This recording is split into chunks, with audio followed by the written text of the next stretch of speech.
हरे कृष्ण हरि बोल। आज আমরা পবিত্রারোপিণী একাদশী সম্পর্কে আলোচনা করব, যাকে পুত্রদা একাদশীও বলা হয়। যে একাদশী পালন করলে পুত্রের মঙ্গল হয় এবং অপুত্রক ব্যক্তিও পুত্র লাভ করতে পারে। আসুন আমরা সেই পুত্রদা একাদশী সম্পর্কে আলোচনা করি। সকলে যে যেখানে যে অবস্থায় আছেন না কেন, সকলেই একাদশী ব্রত পালন করুন। শ্রেষ্ঠ ব্রত একাদশী ব্রত। তো যে নির্জলা পারবেন তিনি নির্জলা করবেন, যিনি পারবেন না জল খেয়ে বা ফল খেয়ে, তাও না পারলে আলু কাঁচকলা পেঁপে চিনাবাদাম দিয়ে সবজি করে, সানফ্লাওয়ার তেল বা বিশুদ্ধ ঘি দিয়ে সবজি করে আপনারা অনুকল্প পেয়ে একাদশী ব্রত পালন করতে পারেন। যারা অসুস্থ তারা ওষুধ গ্রহণ করেও একাদশী পালন করতে পারেন, কিন্তু কোনোভাবেই পঞ্চশস্য গ্রহণ করবেন না।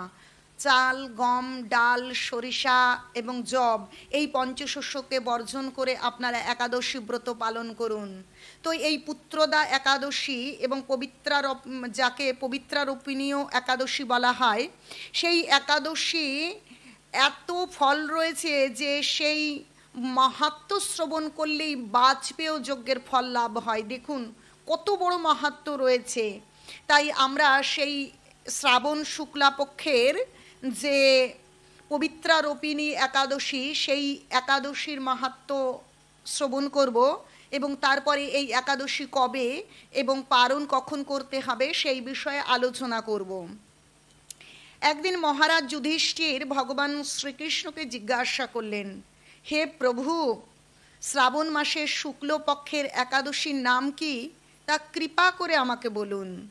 শ্রীকৃষ্ণ বললেন, হে মহারাজ, এখন আমি সেই পবিত্র ব্রত মাহাত্ম্য বর্ণনা করছি, মনোযোগ দিয়ে তা শ্রবণ করুন, যা শোনা মাত্রই বাজপেয় যজ্ঞের ফল লাভ হয়। প্রাচীনকালে দাপুর যুগের শুরুতে মহিজিৎ নামে এক বিখ্যাত রাজা ছিলেন। তিনি মহিষ্মতি নগরে রাজত্ব করতেন, কিন্তু দুঃখের বিষয় এই যে তার মনে বিন্দুমাত্র সুখ শান্তি ছিল না, কেননা তিনি ছিলেন অপুত্রক। পুত্রহীনের ইহলোক পরলোক কোথাও সুখ হয় না, এইরূপ চিন্তা করতে করতে বহুদিন কেটে গেল, কিন্তু তবুও পুত্রমুখ দর্শনে রাজা বঞ্চিতই রইলেন। নিজেকে অত্যন্ত দুর্ভাগা মনে করে রাজা চিন্তাগ্রস্ত হলেন। প্রজাদের সামনে গিয়ে বলতে লাগলেন, হে প্রজাবৃন্দ, তোমরা শোনো, আমি এই জন্মে তো কোনো পাপ কাজ করিনি, অন্যায়ভাবে আমার রাজকোষ বৃদ্ধি করিনি, ব্রাহ্মণ বা দেবতাদের সম্পদ কখনো গ্রহণ করিনি, উপরন্তু প্রজাদেরকে পুত্রের মতন পালন করেছি, ধর্ম অনুযায়ী পৃথিবী শাসন করেছি, দুষ্টদের যথা অনুরূপ দণ্ড দিয়েছি, সজ্জন ব্যক্তিদের যথাযোগ্য সম্মান করতেও কখনো অবহেলা করিনি। তাই হে ব্রাহ্মণগণ, এই প্রকার ধর্মপথ অবলম্বন করা সত্ত্বেও কেন আমার পুত্র লাভ হলো না, তা আপনারা কৃপা করে অনুসন্ধান করুন। রাজার এই প্রকার কাতর উক্তি শ্রবণে ব্যথিত রাজভক্ত পুরোহিত ব্রাহ্মণগণ রাজার মঙ্গলের জন্য গভীর বনে ত্রিকালজ্ঞ মুনি ঋষির কাছে যেতে মনস্থ করলেন। বনের মধ্যে ঋষিদের আশ্রম সকল দেখতে দেখতে তারা এক মুনির সন্ধান পেলেন। তিনি দীর্ঘায়ু, নিরোগ, নিরাহারে ঘোর তপস্যায় মগ্ন ছিলেন। সর্বশাস্ত্র বিশারদ, ধর্মতত্ত্বজ্ঞ এবং ত্রিকালজ্ঞ সেই মহামুনি লোমশ নামে পরিচিত। ব্রহ্মার এক কল্প অতিবাহিত হলে মুনিবরের গায়ের একটি লোম পরিত্যক্ত হতো, এই কারণে এই মহামুনির নাম লোমশ। তাকে দেখে সকলেই ধন্য হলেন। তারা পরস্পর বলতে লাগলেন যে আমাদের বহু জন্মের সৌভাগ্যের ফলে আজ আমরা এই মুনিবরের সাক্ষাৎ লাভ করলাম। তারপর ঋষিবর তাদের সম্বোধন করে বললেন, কি কারণে আপনারা এখানে এসেছেন এবং কেনই বা আমার এত প্রশংসা করছেন, তা স্পষ্ট করে বলুন। আপনাদের যাতে মঙ্গল হয় আমি নিশ্চয়ই তার চেষ্টা করব। ব্রাহ্মণরা বললেন, হে ঋষিবর, আমরা যে উদ্দেশ্যে এখানে এসেছি আপনি তা কৃপা করে শুনুন। এই পৃথিবীতে আপনার মতন শ্রেষ্ঠ ব্যক্তি আর কোথাও নেই। মহিজিৎ নামে এক রাজা নিঃসন্তান হওয়ায় অতি দুঃখে দিন যাপন করছে। আমরা তার প্রজা, তিনি আমাদেরকে পুত্রের মতন পালন করেন, কিন্তু তিনি পুত্রহীন বলে আমরা সবাই মর্মাহত। তার দুঃখ দূর করতে আমরা এই বনে প্রবেশ করেছি। হে ব্রাহ্মণ শ্রেষ্ঠ, রাজা যাতে পুত্রের মুখ দর্শন করতে পারেন, কৃপা করে তার কোনো উপায় আমাদের বলুন। তাদের কথা শুনে মুনিবর ধ্যানমগ্ন হলেন। কিছু সময় পরে রাজার পূর্বজন্ম বৃত্তান্ত বলতে লাগলেন।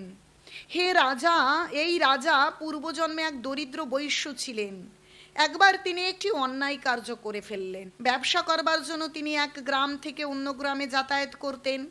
এক সময় জ্যৈষ্ঠ মাসের শুক্লপক্ষের দশমীর দিনে কোথাও যাওয়ার পথে তিনি অত্যন্ত তৃষ্ণার্ত হয়ে পড়েন। গ্রাম প্রান্তে একটি জলাশয় তিনি দেখতে পান, সেখানে জলপানের জন্য যান। একটি গাভী ও তার বাছুর সেখানে জলপান করছিল। তাদেরকে তাড়িয়ে দিয়ে তিনি নিজেই জলপান করতে লাগলেন। এই পাপকর্মের ফলে তিনি পুত্র সুখে বঞ্চিত হয়েছেন, কিন্তু পূর্বজন্মের কোনো পুণ্যের ফলে তিনি এই রকম নিষ্কণ্টক রাজ্য লাভ করেছেন। হে মুনিবর, শাস্ত্রে আছে যে পুণ্য দ্বারা পাপ ক্ষয় হয়। তাই আপনি এমন একটি পুণ্য ব্রতের উপদেশ করুন যাতে তার প্রারব্ধ পাপ দূর হয় এবং আপনার অনুগ্রহে তিনি পুত্র সন্তান লাভ করতে পারেন।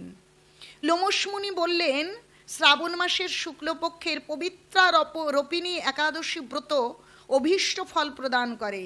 আপনারা যথাবিধি তা সকলে পালন করুন।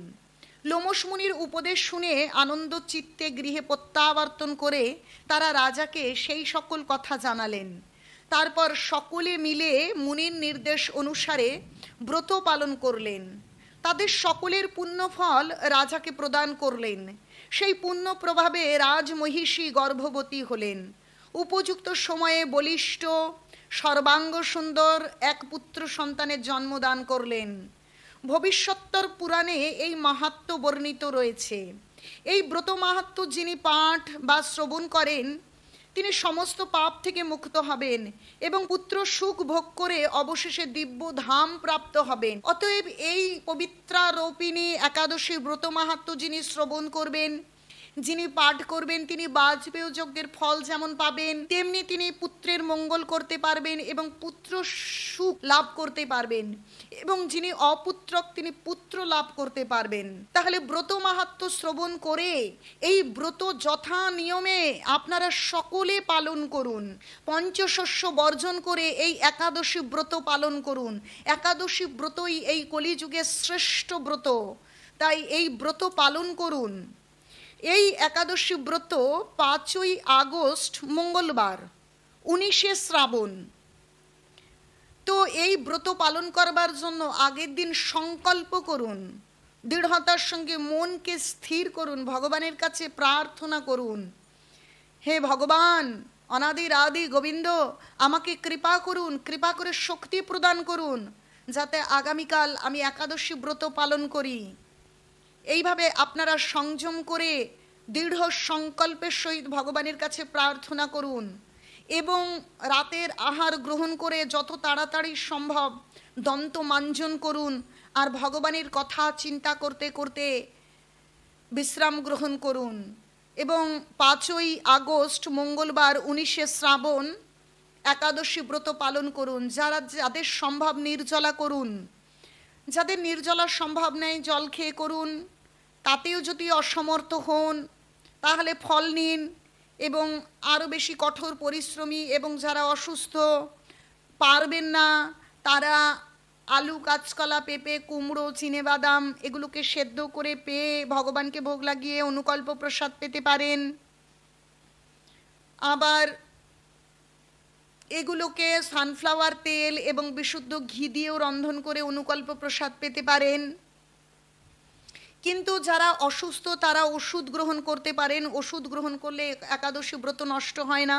কিন্তু এরকমটা চিন্তা করবেন না যে আমরা তো অসুস্থ, ওষুধ খেতে হচ্ছে, তাহলে কি করে একাদশী করব না। ওষুধ খান কিন্তু কোনোভাবেই পঞ্চশস্য গ্রহণ করবেন না, কারণ ভগবান অন্তর্যামী, কার কোথায় কোন সমস্যা আছে তিনি সব কিছু জানেন। তাই ওষুধ গ্রহণ করে হলেও এই ব্রত পালন করুন আর সমস্ত পাপ থেকে মুক্ত হয়ে কৃষ্ণ ভাবনাময় হন। পরের দিন পারণ করুন। 5টা 8 মিনিট থেকে 9টা 31 মিনিট পর্যন্ত পারণের সময় রয়েছে। ওই সময়ের মধ্যে পঞ্চশস্য ভগবানকে নিবেদন করে গ্রহণ করে উপবাস ভঙ্গ করুন। উপবাসের দিন বেশি বেশি ভগবানের নাম ভাগবত কথা, গীতা পড়ুন, না হলে ফোনে শ্রবণ করুন, না হলে কোথাও ভগবানের কথা পাঠ করলে সেখানে শ্রবণ করুন, নিজে অধ্যয়ন করুন, বেশি বেশি নাম জপ করুন, সারাদিন কৃষ্ণ ভাবনাময় থাকুন। আর ওই একাদশীর দিন থেকেই শুরু হচ্ছে ভগবানের বিশেষ লীলা ঝুলন যাত্রা। ভগবান ভক্তের বিনোদের জন্য লীলা করেন। যেমন জড় জগতে নাটক, অভিনয়, সিনেমা হয় বিনোদনার্থে, আসলে ওগুলো প্রকৃত বিনোদন নয়। ওই বিনোদনে মন বিষিয়ে যায়, মনে আনন্দ আসে না, মনে বিষণ্ণতা আসে। কিন্তু প্রকৃত বিনোদন, প্রকৃত আনন্দ আসবে ভগবানের লীলা শ্রবণ করলে। শ্রবণ অধ্যয়ন করলে তখন হৃদয় অভ্যন্তরে যে দুঃখ, যে বিষণ্ণতা, সেই বিষণ্ণতা কেটে গিয়ে এক দিব্য, এক চিন্ময় আনন্দের অনুভব পাবেন। তো সেই দিন থেকে শুরু হচ্ছে ভগবানের ঝুলন যাত্রা। বলছে যে দোলে চ দোল গোবিন্দ, চাপে চ মধুসূদন, রথে চ বামনম দৃষ্ট পুনর্জন্ম না বিদ্যতে। যে তিনি দোলায় দোলরত রাধা মাধবকে দর্শন করবেন, গোবিন্দকে দর্শন করবেন, প্রণাম করবেন, যিনি বৈশাখে নৌকা বিহারে মধুসূদনকে দর্শন এবং প্রণাম করবেন এবং সেই লীলায় অংশগ্রহণ করবেন, এবং রথে অবস্থিত জগন্নাথকে দর্শন করবেন, তার আর কখনো পুনর্জন্ম হবে না। তো এই ঝুলন যাত্রার দিন থেকে, একাদশীর দিন থেকে ঝুলন যাত্রা শুরু হচ্ছে। আপনারা রাধা মাধবকে ঝুলনকে সুন্দর ফুল দিয়ে সাজিয়ে রাধা মাধবকে বসিয়ে দোল দিন।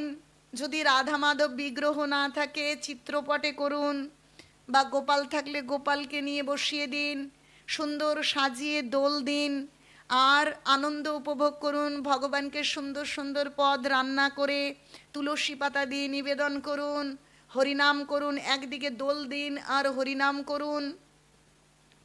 আর পূর্ণিমার দিন ঝুলন যাত্রা সমাপ্তি হচ্ছে, যেদিন শ্রী বলরাম আবির্ভাব মহোৎসব, সেই দিন চাতুর্মাসের প্রথম মাস সমাপ্ত হচ্ছে।